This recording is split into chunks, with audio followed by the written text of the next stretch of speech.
Good afternoon, everybody. And as I said last time that I wrote some lines and said that gives the proof that it is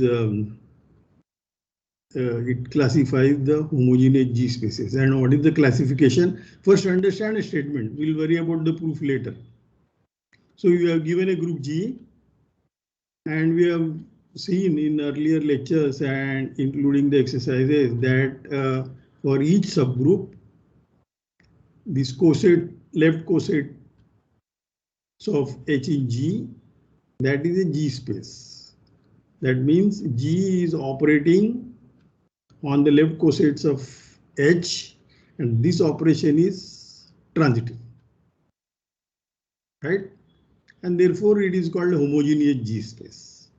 And we also know more information about this operation. Namely, we know the isotropies and how, because it's a transitive action, isotropies at different points will be conjugates. So therefore, these are the model examples of homogeneous G spaces. And I'm going to prove it to you that every other homogeneous G space will be G isomorphic to one of these.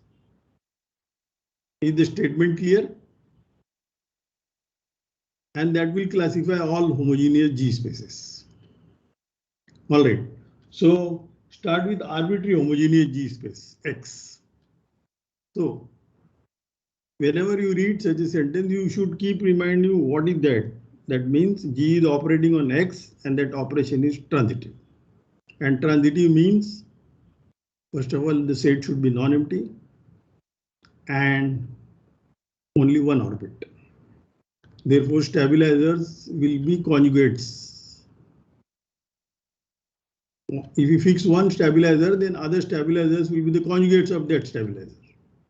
That's what I've written. If H is a stabilizer of at X0, then all other stabilizers are the conjugates of that H. Therefore, if you have fixed one stabilizer, so if X0 is fixed, you know all the stabilizers. And that conjugacy class of that subgroup is also called a stabilizer of the homogeneous G space X. In general, this doesn't make sense, but because your action is transitive, this makes sense. In general, for an operation, the stabilizers may not be related, they may not be conjugates. Only if they fall in the same orbit, then they are conjugates. So actually each orbit, if you find one stabilizer, then all stabilizers in that orbit will be the conjugate subgroup of that. All right, so I'm going to give you a map from G by H to X, and which we will check it is bijective and it's a G isomorphism, and that will finish our problem. All right. So for that I have chosen that X0. X0 I made a choice, and I am defining a map from XH to capital X. Capital X was a given homogeneous G space. So take a coset GH and map it to GX0. This is a map. First of all, I say this map is well defined. It's written here, it's well defined, and put a question mark in a different color. And I want you to check this map is well defined. What does well defined should mean? If the GH is also equal to G prime H, then GX0 and G prime X0 should be equal. That is the meaning that this map is well defined. So please do that. And it's very easy. I'll tell you, if GH equal to G prime H, what does that mean? That means G inverse G prime belongs to H, and that here, but G inverse times G will G inverse times G prime is in H. Therefore, it will fix X0 because that H is a stabilizer of X0. That is the proof that it is well defined. But you should write down. Is that clear? And I want to make sure whether people understand, and I want to also make all of you to participate, and therefore I will keep asking you by names. All right. Anybody has a difficulty, I can repeat it. So Gunjit Singh. Hello, Gunjit. Yes, sir. Is it clear to you what I said? Yes, sir. Yes. All right, you are from BR, no? No, sir, from IIT Ropar. IIT Ropar. Yes, So sir. it's in Punjab. Yes, sir. All right. So we have defined a map from XH to X, and we need to check this map is bijective and a G isomorphism.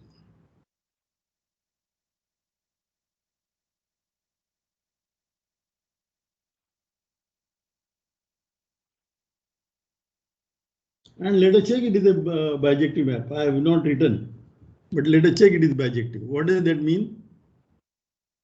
That means first surjectivity. So take any y in X. X has only one orbit because the action is transitive, and X naught is one element. So any other element Y will be G times X naught for some G, and therefore the map is surjective.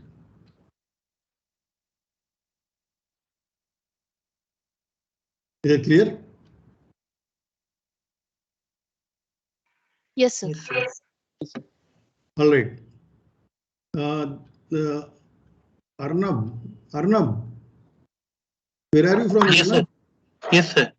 Where Hello? are you from? Sir, I'm from Pune University. Just finished my master's. Oh, finished it already. So you would have learned all this. Yes, sir. But not in the categorical approach and not the affine space. All right. But mine is not categorical approach. Mine is just. Yes, sir. Yes, sir. All right. So you agree that the map is surjective? Yes, sir. Because Now it is injective. transitive. Sorry. So as it is a homogeneous G space, so the action is transitive. So Yes. Yes. Yes. All right. So injectivity. Suppose GH and G prime H, they go to the same element. So suppose GH goes to GX naught and G prime H also go to GX naught. But what does that mean? That means Gx naught equal to G prime X naught. And again the same trick. That means G inverse G prime stabilizes that point X naught. And therefore it is in H. Therefore the cosets are equal. Therefore the map is injective. All right. Therefore, now to check it is a G isomorphism, we just have to check the action commutes. And what was the action of G on G by H? Just multiply the cosets by that element in. Suppose your coset is GX, GH, and your element in G is G prime. Then how do the G prime acts on the coset GH? G prime times GH. And then when you take the image under this map, it will be the point G prime GX naught, isn't it? But that is same thing as G prime acting on GX naught. And that is why that is precisely, it means that this map is compatible with the G actions. That means it is G homomorphism. And we have seen the bijective G homomorphisms are G isomorphisms. So this is very easy. This is only, that's what I said, this is only to understand what are the actions. and what are the maps and what do you want to check. It's only a checking like that. There is nothing new that you use in this proof. No categories used.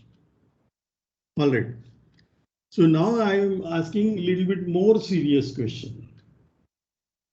So here I have written that proposition what we just said. I just have wrote that very precisely. So yeah, you go through it.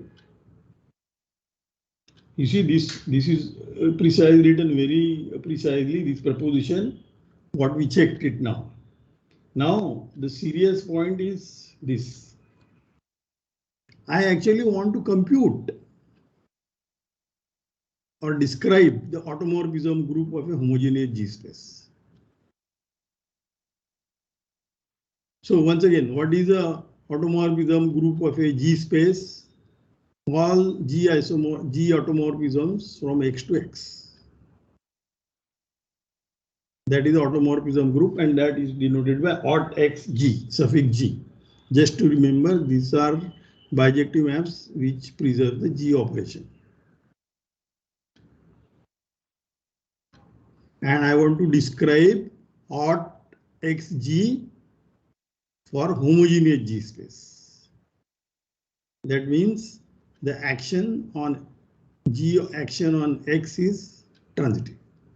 With that assumption, I want to describe this group. What is this group? And that is written in this proposition now. So what is the proposition? G is a group, H is a subgroup, then the map. First of all, homogeneous. Therefore, I can always assume that X equal to XH because I know it is G isomorphic to XH. That is just we saw it. This is what it saw. All right, that I would have written later also. Anyway, so G, let us take a subgroup and let us take that XH. We know this is homogeneous space. And now we have normalizer of H in G that this is all the G's such that conjugate G inverse equal to H. So this is also the isotropy of some action now. We saw it. This is a biggest subgroup of G where H is normal. These were discussed by Purnoshri in assignment and also we know it already. So I'm going to define a map from NGH to aut.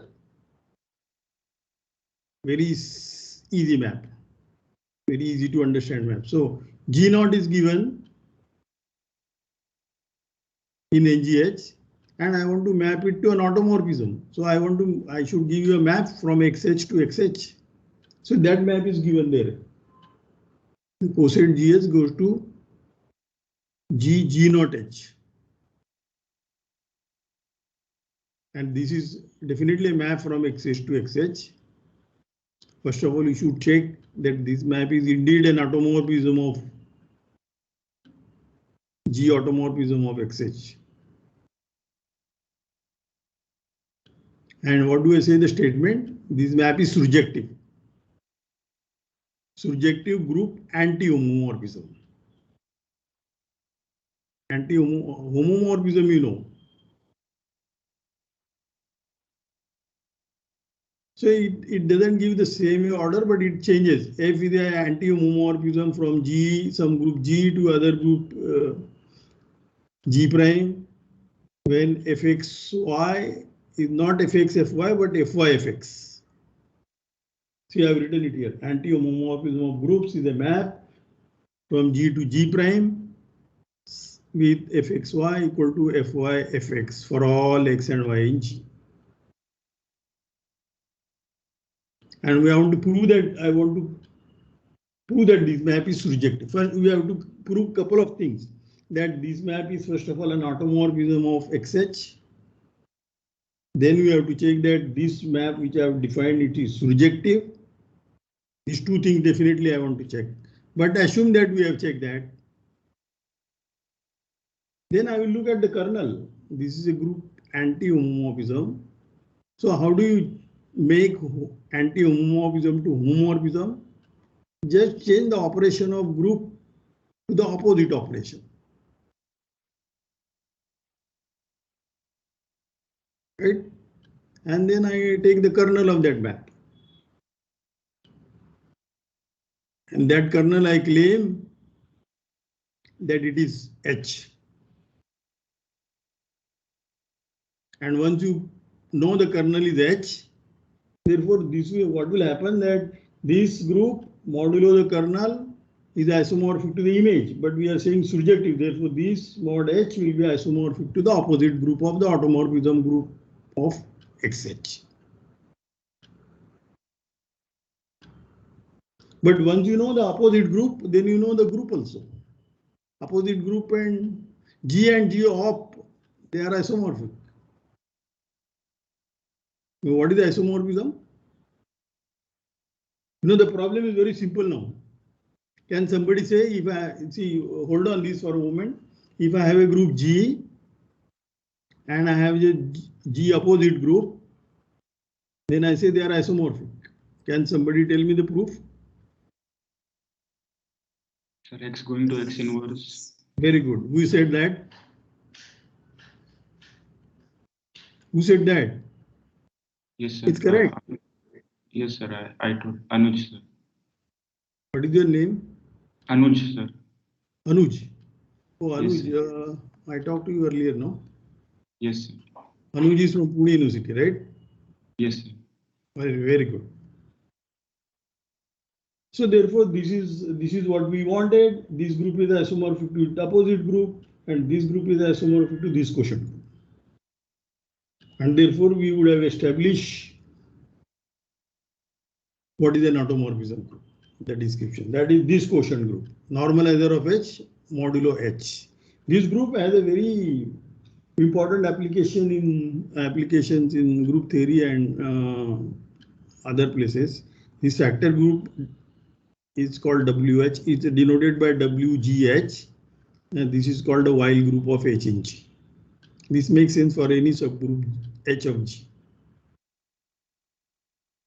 All right. So we will check now. What do we have to check? It's a G isomorphism, that is one. The map makes sense, that is one. And the map is surjective, that is another one. That's all. And then we are done.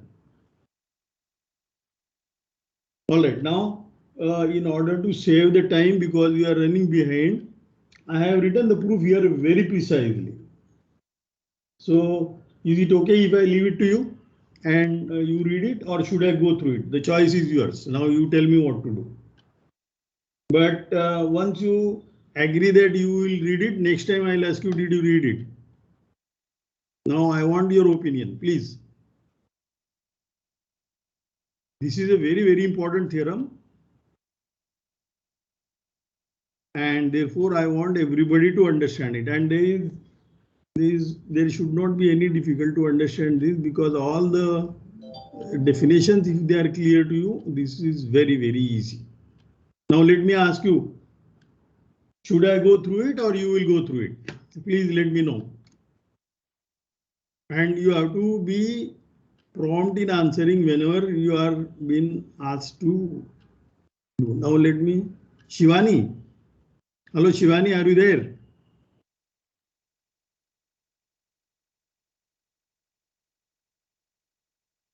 Sonakshi? Yes, sir. Do you want me to go through it? Can you please give a brief idea? You have given already, but I've already given an idea, and now you only have to check that it's a G isomorphism. The map makes sense and it is surjective. These are the only two things you need to check. But it is little bit, because we have to every time understand. All right. If you want, I can go through it. But I want some feedback. So, I can speak for myself that I will go through it and will let you know if I face any problem. But I wanted more people to talk. Akshay. Hello, Akshay. I don't know, are you there or are you not there and decided not to talk? That is what disturbs me. See, all of you have come for this course on your own. And therefore, it becomes your responsibility to attend the lectures more attentively and take part in the discussion also.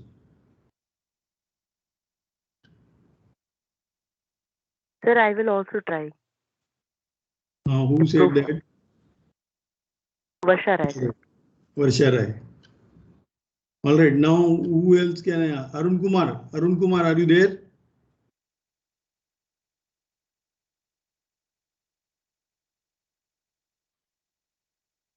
Hello?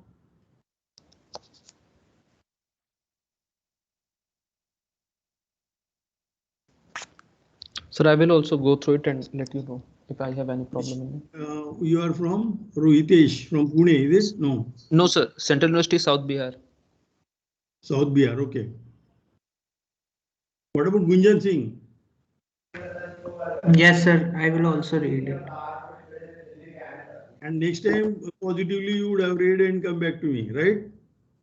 ਕਹਿੰਦੇ ਜਦੋਂ ਤੁਰ ਜਾਂਦੇ ਆ ਨਾ 100 ਸਾਲ ਬਾਅਦ ਲੋਕਾਂ ਨੂੰ ਸਮਝ ਆਉਂਦੀ ਵੀ ਗੱਲ ਕੀ ਗਈ ਸੀ ਉਹ ਕਹਿੰਦੇ ਗੁਰੂ ਨਾਨਕ ਦੇਵ ਜੀ ਦੇ ਟਾਈਮ ਤੇ ਉਹਨਾਂ ਨੂੰ ਭੂਤਨਾ ਬੇਤਾਲਾ ਕਹਿਤਾ ਪਰ Hello.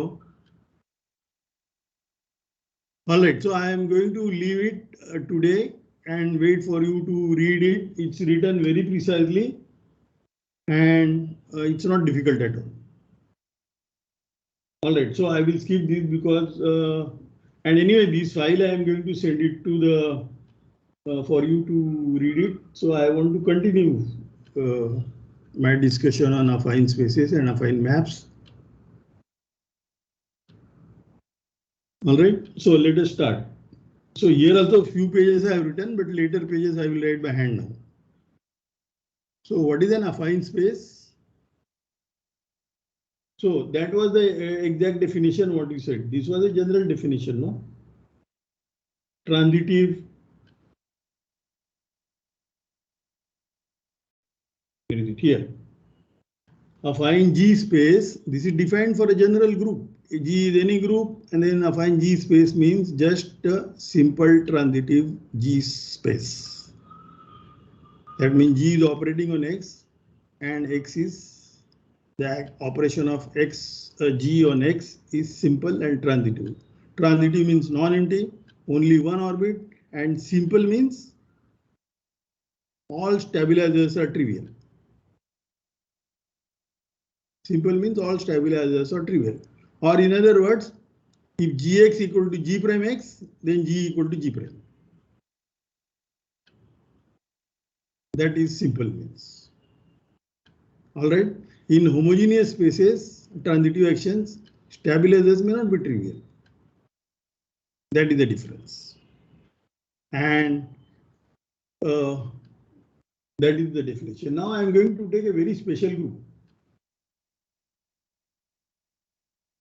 This is one example. This is a classical example which is often used in physics people and also used in elementary school geometry. But without saying this, of course, because there is no group, there is no action and so on. So what is an affine space over a vector space? This is a special case of the definition. Now I take V to be K vector space. K is any field, K may be finite, K may not be finite. But when we did it in the school geometry or even in the college analytic geometry, you will see some remarks which I will make. That time we were assuming K equal to the field of real numbers. But now we can, now actually there are many good applications when K is a finite field that we will see. All right, so definition, a non-empty set E together with an operation of the additive group. See, additive group of V plus that is written like this. This is our operation map, and instead of write because the group is additive, I am writing this notation additively, nothing more. So don't tell me the notations are complicated. Notations are more suggestive, and that makes you guess the things correctly or spot the errors if you have written wrongly. And P, think of E as set of points. Think of E as set of points in the plane. And R2 plus is operating on that. And this operation is simple and transitive. And what does simple mean? First of all, what does transitive means? If you have 2 points, then one is Q is there exists a unique X, so that Q equal to X plus P. Unique makes it simple and existence makes it transitive. Is that clear? Instead of writing G times X and G arbitrary element in the G and X was in the set X, it's like this. Sir, Yes, please. sir, like, are you saying that this affine space is always affine G space? Like the action is always simple transitive? Of course, that was the definition, no? Sir, but here, like, how can we be sure, like, if E is any set, then we can always reach another point from X? Sorry. So, like, how can we be always sure that the action, this action that we have defined is transitive? That is what we have defined it. Uniqueness will make simple. We are demanding X is unique. And we are demanding that every other point Q is X plus P. Isn't that means transitive? And isn't this means simple? This is the definition. Yeah, okay, sir. Okay. See, try to understand a difference between a definition and a statement. Yes, sir. Like, I actually got confused. Sorry, sir. All right. All right, so this operation we know it is simple transitive, and that means the orbit space is only one singleton element, that is the whole E, and one, and hence all isotropic groups at P are trivial. That's what we observe from the definition of general affine G space, right? And such a thing is called an affine space over V. And now I want you to pay attract your attention to the supplement error. See here, see precisely what I have written here. Definition due to Hermann Weyl. Can you read it? And all of you have this. And what are you denoting? If you want to denote now, see this picture is in the plane. R2, let us say. V is R2 and points are in your plane, and therefore we are not drawing a picture of the position vector P to Q is X and then PQ over that arrow. This is a vector and these are the points, and given any 2 points you can draw a vector starting from one point to the other point, and that vector is uniquely determined. Isn't it? That is just a notation. I took it from the school geometry. And what are the properties? Very simple properties are here. See here, what does one mean by writing? For example, when you wrote this Q is what? Q is, oh, this is too much. This Q is X plus P, no? And that is same as instead of X, I will write this PQ.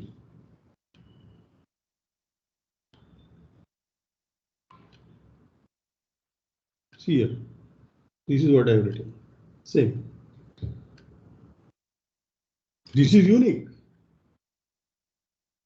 Now, what is the property said? Now, what I am asking to check for any X in a vector space, any vector X in a vector space. Yes, please. Sonakshi. So it should be PQ plus P Which in the side supplement. In the which side supplement A part, there is a mistake. where? Oh, So here. Q equals to Yeah, PQ plus this, P. this should be P. Thank you. All right. So what is the second point I want you to check? Translation. E to E P going to X plus P. These are all translations of E, the set E by the vector E. And that means you have a map from V to T of E, X going to T, tau X. And this is bijective. Because the translations are precisely defined like that. So this also shows that actually you will recover that additive group by these translations. And similarly, this now, all these are very trivial things. You see, X plus P equal to P, then X has to be 0. Why? Because the action is simple. So all these you are doing it. Also, this is parallelogram law. You see here, P is here, Q is here, R is here. Whatever you doing, PQ, this vector, and QR, this vector, isn't it this vector PR? That is what it is. But this you prove it formally. How will you prove it formally? This is X plus P. This is your vector X. If this is Y, this is Y plus Q. But you put Y, put Q, this is Y plus X plus Q. But this is operation, therefore I can put the bracket here. This is P here.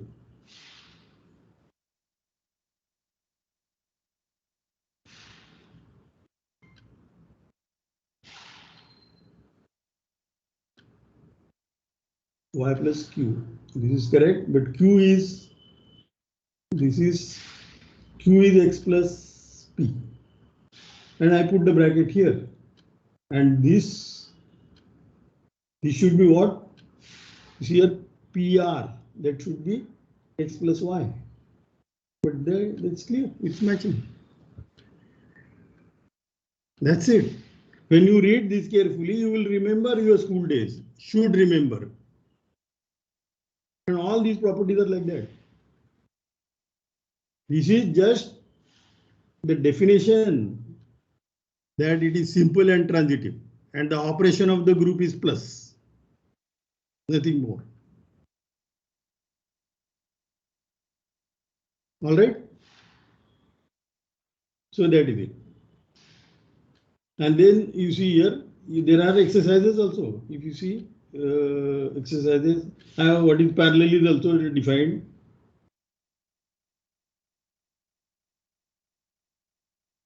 So it's simple. This is simple. I want you to go through it, then only you will appreciate this language. All right, so shall we go on? Where were we? So that is an affine space over a vector space V. So what are the maps? What are the, if you have two affine spaces, what are the affine maps between them? See, like we have defined, if you have a fixed group G and then there are G spaces, then what is the map between them? The one which preserves the G operation. So similar thing, little bit more general, and our G is very nice. G is an additive group of a vector space, which is abelian. So many things will get much simplified and also interesting. And this way you will get more geometric feeling. All right. So I have made some couple of remarks. So what is it? If E is an affine space over a vector space over an arbitrary field, then for every point P and every vector X, there is a unique point Q such that Q equal to X plus P. And then, or you are denoting that X equal to PQ. Uniqueness, it depends only on P and Q, therefore we denote it by the vector PQ. Also, for every vector X in V, the corresponding operation of X on V, this bijective map, is called the translation of E by the vector X. And what is that map? It is P going to X plus P. This subgroup, this T of E is actually, they are bijective maps, so it's actually a subgroup of the permutation group. Because when I compose two translations, you get again a translation. So composition of translation is translation. So, and it is a subgroup because inverse of a translation is also translation by a vector minus X. So therefore it is a subgroup of the permutation group. And that subgroup is isomorphic to the additive group of the vector space. So that is how it is related. Very, very simple. Don't think in a complicated way. There is not complication at all. The whole game is with the definition. All right. Also some more thing I written. The translation is determined by its value at only one point. If I know where do one point go under the translation, then I know where are all points go. Because if one point go, so that X, if Q is image of P under tau, then the vector PQ will determine the translation. I have not written the formal proofs here, but you can go write formal proofs, convince yourself. If you have difficulty, you can come back. And now by definition, we will put dimension E equal to dimension of the vector space over K. Note that if dimension is 0, then E is a single point. That was not surprising. Right? We were told by definition dimension of a point is 0, dimension of a line is 1, dimension of a plane is 2, dimension of whatever. So it exactly matches with what we were studying elementary school geometry. All right. What probably this is more general than that is I have not fixed the origin. Origin I will fix when I need to do calculation, so that my calculation becomes less tedious. That is the idea. So one-dimensional affine space, I will be keep calling affine line. Two-dimensional affine space, I will keep calling affine plane, affine space, and so on. This is the language it is used. This is a standard language used, but affine is added that because that E is a set and it has an operation of V plus. All right, now here I have written a note. For more formal definitions and basic properties, see the supplement 1. Sir? Supplement 1, in principle, you can give it to the 10, 11, 12, those who know little bit groups, only definition, they can understand. Yes, please. Sir, like the action with the action that we have defined on E, can we give a vector space structure on E? Because it is looking like we have somehow given some Euclidean structure on E with this action. Wait, who is talking? Sir, Gunjit. Gunjan. Sir, Gunjit. Gunjit, we started with the vector space. So what is the question? No, sir, on the set E that we are considering. See, so wait for it. I will come to the example. But you understand the definition first. In the definition, yes, what sir, is given? So what I was thinking is, can we somehow using this action give a vector space structure on E? On E. If you choose the origin, yes. Okay. If you fix one point, that I am coming to it. Okay, sir. All right. So where were we? Here. So that is precisely what I am coming. Suppose you fix one point in E. And then you write disposition vectors.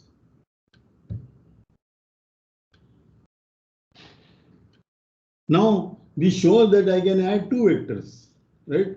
This O prime P and it is, I hope I have written the directions correct. This is O.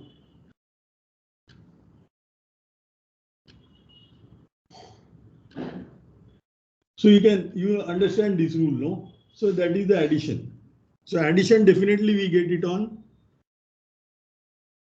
not on, so that, hold on that. Only just I wanted to show that if you fix one point and then if you draw the position vectors with respect to that point, then we know how to add vectors, position vectors at this point, and that I have written. And now if you fix a basis, then we know. So if you Vi, I in I is the basis of V, and if you have any other X, because V is the vector space, then X is a linear combination of the AI in Vi, and only finitely many AIs can be non-zero, and that is what I may be infinite. So this AI tuple, it has almost all entries, all coefficients are zero. Almost all means only, but finitely many are non-zero. I want to keep an option open so that V can be infinite dimensional also. But if you have trouble, you assume V is finite dimensional in the first treating. Then from E to V, I have given a bijective map. P going to OP. And V to V, this is a coordinate map.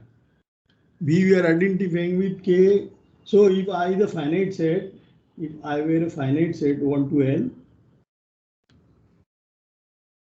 this K round bracket I here simply means K power L.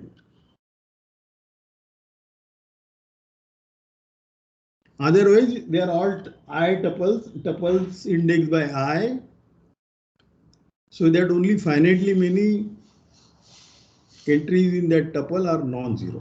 And that is why I put a round bracket here. This is again a standard notation. So therefore, we have identified E, V, and K power I.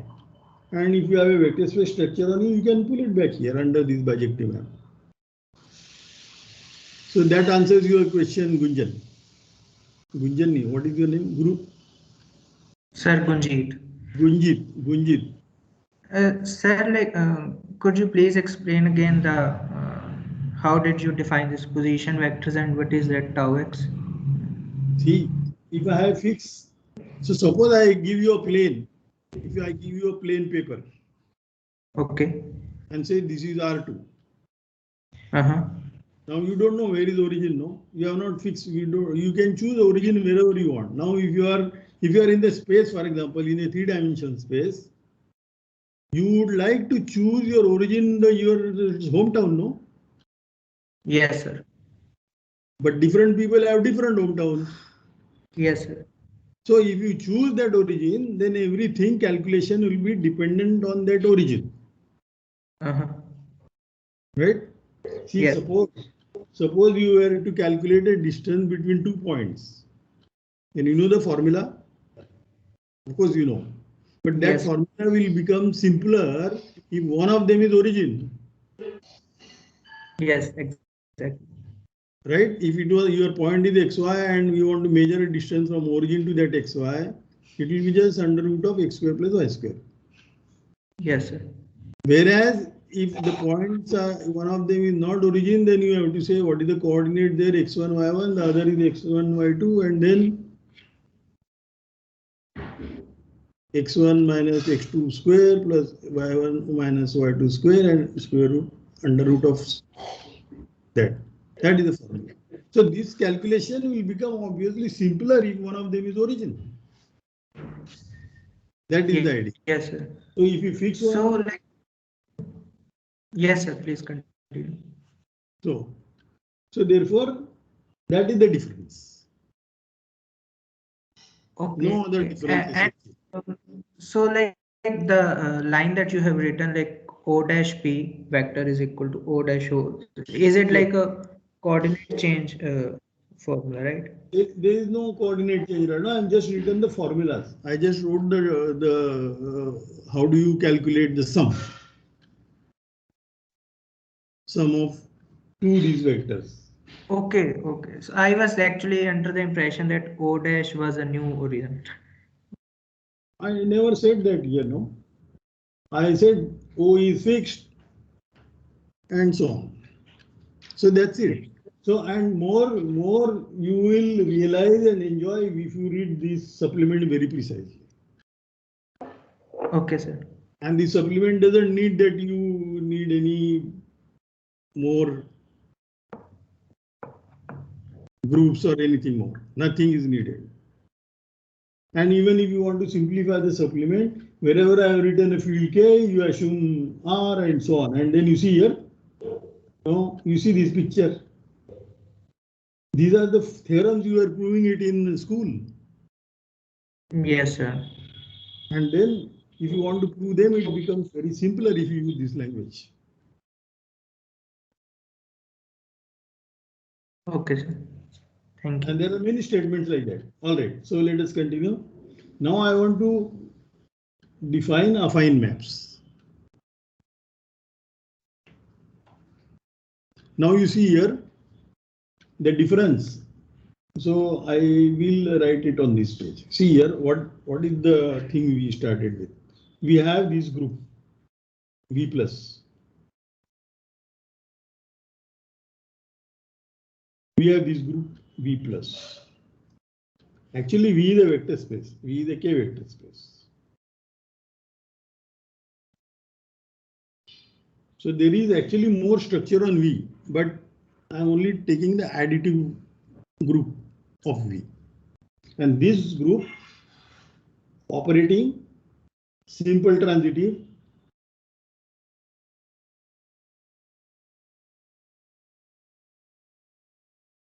on the set E. And such a E we call it affine space over V. And this operation we are writing it additively. The operation map is this.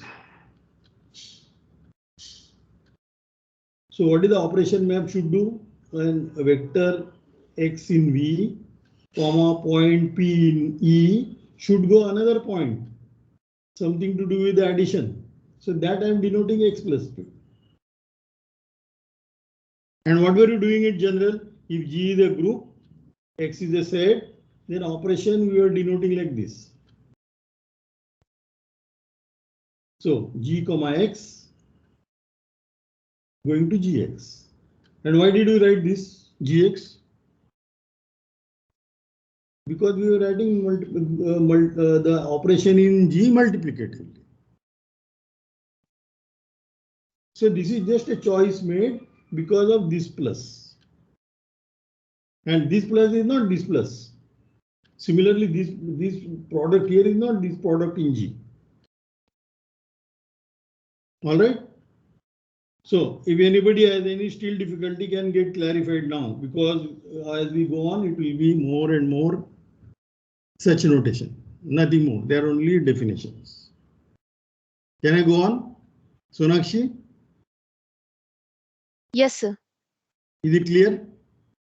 Yes, sir. All right. So now what did we prove in the last part in the lecture? That this is a homogeneous space, right? This is actually a affine space, in particular homogeneous space. So what did that say? There is only one homogeneous space. No, there is only one simple. There is only one affine G space, and that is isomorphic to whom? Isomorphic to whom? Cayley operation by G on X. Very good. That means this E has a E, and then Cayley operation on V is what? That V plus. Remember that. What is the Cayley operation here? That is the additive structure of V.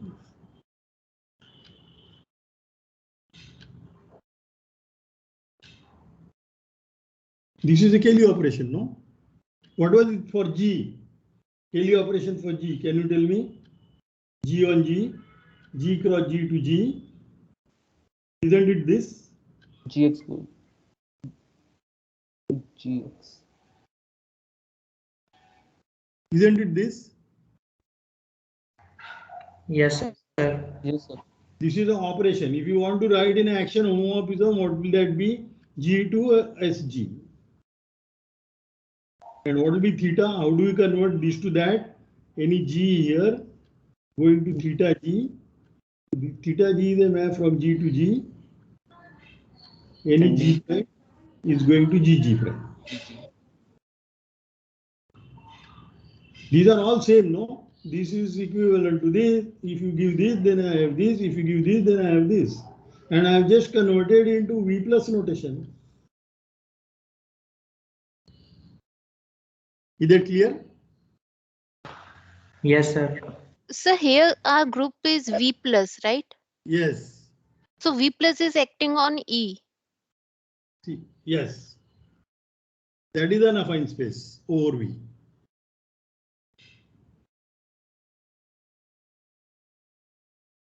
And simple transitive acting. Simple transitive action. That is the definition of affine space. See here. Yes, sir. Here. Non-empty set E together with an operation of the additive group V plus on E, which satisfies for any 2 points there is a unique X such that this unique means simple and existence of X means transitive. Yes, sir. Yes, sir. That's what I have written in the middle. That's it. So you sometimes what is happening is you know too much mathematics and that creates a problem. Simple thing we don't realize. All right. All right. So what I was saying, I want to rub this. So what did we, so we know that V plus is operating simple transitive on E. This group is operating on this simple transitive. And what did we check? There is only one affine space up to G isomorphism. Right? That is what we checked, you know, here. Here. Classification of affine G spaces. If G is a group and the most simple is Cayley operation, and the classification says that if you give me any other affine G space, that means X on G is operating on X simple transitively, then this X must be isomorphic to the Cayley operation. And that isomorphism is a G isomorphism. That means the isomorphism, that map commutes with the group operations. That is what we observe now. So what is the corresponding statement here? So E is an affine space over this. So that means there is an isomorphism of whom? Isomorphism of V plus spaces. V plus auto isomorphism.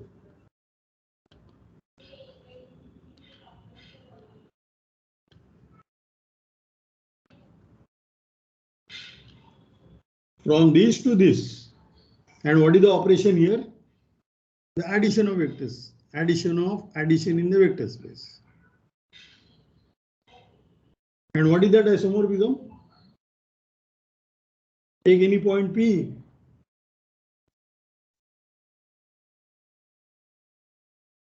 And you fix some other point Q, O. And then look at this. This P is given. This X is uniquely determined. Therefore, I will map this P to that X. That X. So for this isomorphism, I need the origin. This is origin. This is called origin. Origin is what? It's a fixed point in, it is a given point in E that we want to make it origin. So here, now look here in this, the proof I wrote with this general proof. Where is it? Here. Here I made that comment in this violet color. There is no, here also I have chosen X0. And I said, note that there is no canonical choice for the origin. Why did I use this word origin? Because that example in mind. That example came first. This is a more general example. So there is no canonical choice for this x0, which we are calling it origin. In contrast to the fact that G, on the other hand, G has a canonical choice. If I want to choose an element which should operate as an origin, I have a canonical choice, namely the identity map, identity element of the group, because that plus that times any element in the group G is G itself, right? So that sense, that was origin. So what is meant by canonical choice? Canonical means it doesn't depend on anything. Okay. See that identity element, if I have to choose, see I have so many elements in a group and I want to choose one exceptional element. Now whom can I choose? Namely the Identity. Yes. Even the vector space, whom can I choose? Zero. Zero. Because that is an identity with respect to the plus. You see, that is the canonical. Irrespective of the structure. No, of course, it depends on the structure, no? So that structure will give you the canonical choice. Okay. The group structure will give you the canonical choice of choosing the element. If at all you want to choose one exceptional element, that is the identity. But on the other hand, if I give you a set of arbitrary points, I have no choice. How can I make a choice? Suppose, yeah, as I said, in the space we live, if I want to choose origin, there is no canonical choice. If I choose my city as my home as a canonical choice for origin, then other people will object, no, this is not a choice. No? So. Yes, sir. So that is what I mean by canonical. So what do we know? That these E with the simple transitive action of V plus, that is isomorphic to this, but as V plus isomorphism. There is a V plus action here, there is a V plus action here also. V plus action on V plus is just the addition in the vector space V. And these two spaces are V plus isomorphic. That is what we check in general, right? All right, now what next? Okay, now I want to define the map between such affine spaces. Already we know what are the maps between the vector spaces, no? K-linear maps, right? So before I go on, I also want to give one more concrete example that, for example, if I take E equal to V, and I want a simple transitive operation of V plus on V, what can I take? The addition in V. So this E, V is also V plus is also an affine space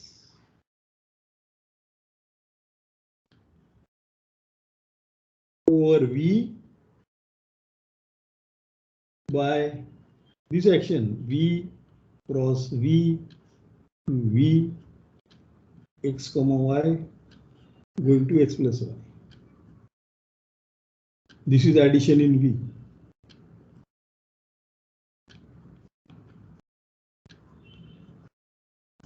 Check, this is simple transitive. What do you have to check? Simple transitive means only one orbit. Is it clear? This is simple transitive. Yes, sir. Sure. It's very clear, no? Hmm. But I would still say this is simple transitive. You have to check. So check this. So we have this very concrete example. So that means Rn operating on Rn by addition in Rn is a simple transitive action. So Rn is the affine space over Rn. All right, now I want to define what are called affine maps. That is what I wanted now. Here, affine maps. I have defined. What are the affine? So you need two affine spaces over K vector spaces. Now, this is affine space over V. And this F is a affine space over W. V and W are two K vector spaces. And I am defining a affine map from E to F. And what should it be? That is what it is. So I have drawn a diagram. So affine map from E to F is a pair F0, F, where F0 is a home K VW. That means F0 is a K linear map from V to W. And it should commute with the operations. So that means if I look at the operation of V on E, that is this map. Operation of W on F is this map. These operations are simple and transitive. And here I take the map F0 cross F, and here I take the map F. And this diagram should be commutative. That means what?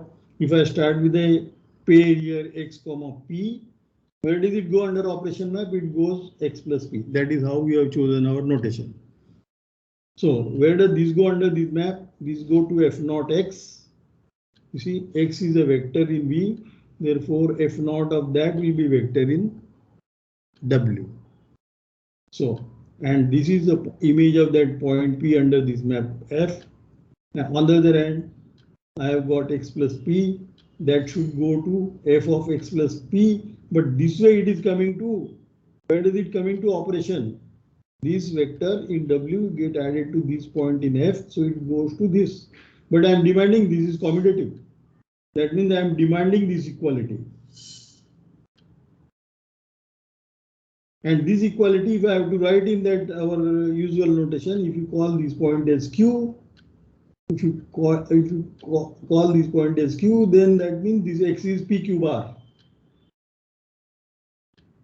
With the similar thing, if I call, so what does this equality means? This is f of Q, that is x plus p. This is f0 plus f0 x plus fp. That is our demand in the definition.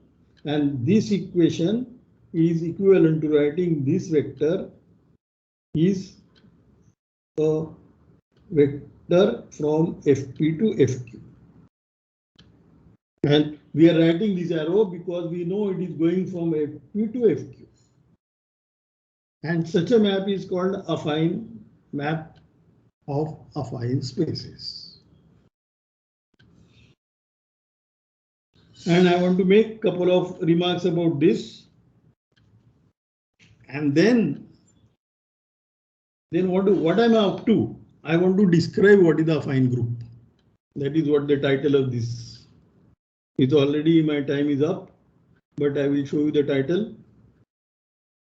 I have defined you affine spaces. I have just told you affine maps. The next is I want to define an affine group. Affine group is an affine group of an affine space.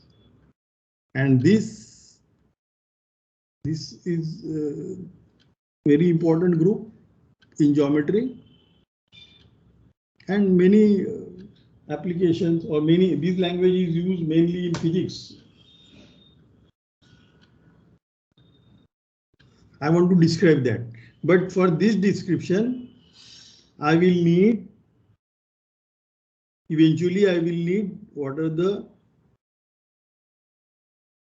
what that called semi-direct product. And I will do this next time little bit. I will make more remarks and some observation about affine maps, and we will define affine group. And then I'll show you this affine group is nothing but the semi-direct product of E and OT. All right, anybody has a